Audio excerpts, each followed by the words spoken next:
When you observe the activities of world leaders, you are once again convinced that politics is a dirty business. And there is no code of honor and dignity in this business.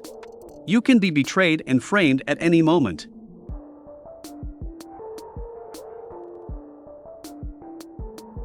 So, while Turkish President Recep Tayyip Erdogan is trying to improve relations with Vladimir Putin, his son-in-law, Selchuk Bayraktar, who is also the head of the Turkish company Baykar, has made another unfriendly step towards Moscow.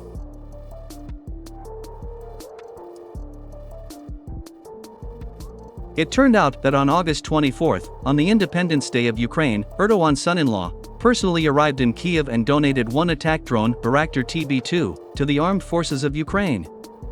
At the same time, Erdogan's son-in-law also confirmed Turkey's intentions to build a factory for the production of Bayraktar drones in Ukraine.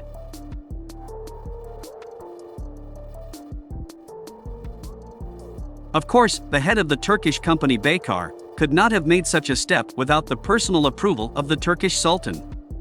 And experts already refer to what happened as an attempt by Turkey to take revenge on Moscow for the fact that the Kremlin humiliated Erdogan at the International Military Technical Forum, ARMY-2023.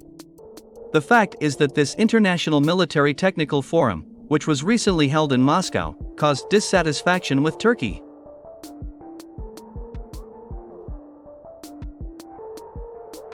The Turks took the display of captured NATO equipment in Moscow very painfully. Turkey's anger was caused by the fact that the Russian military showed the captured Turkish drone Bayraktar to the whole world. At the same time, the drone itself was completely intact and without any damage. How exactly the Russians captured the Turkish drone is not reported.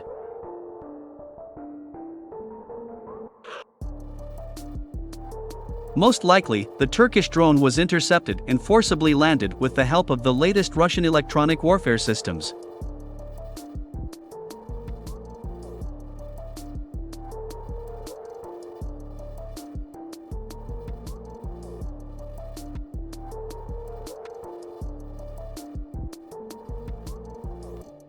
Turkey said that such actions by Russia are unfriendly, especially against the background of the fact that President Erdogan is trying in every possible way to improve relations with Moscow and establish trusting ties with Vladimir Putin.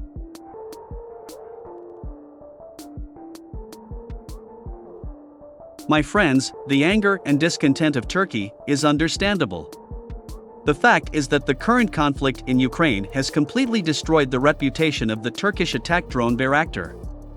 The Russians managed to completely neutralize this drone.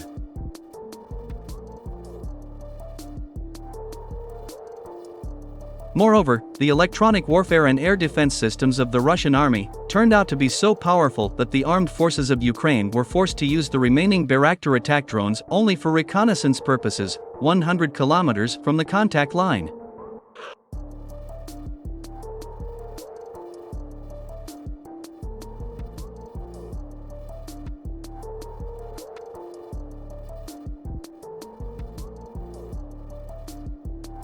Turkey is also annoyed by the fact that there are practically no videos on the internet with Bayraktar drones in this conflict. On the internet, videos are published every day only with Russian Lancet and Geranium drones. Simply put, Russia has managed to prove that Bayraktar drones are effective only against countries with weak armies, old air defenses, and no modern electronic warfare systems.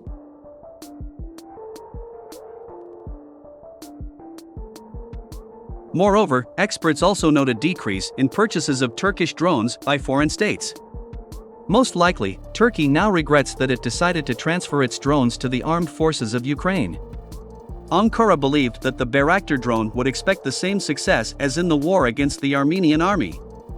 However, unfortunately for Erdogan, the Russian army not only neutralized the Bayraktar drone in Ukraine, but also completely destroyed its reputation.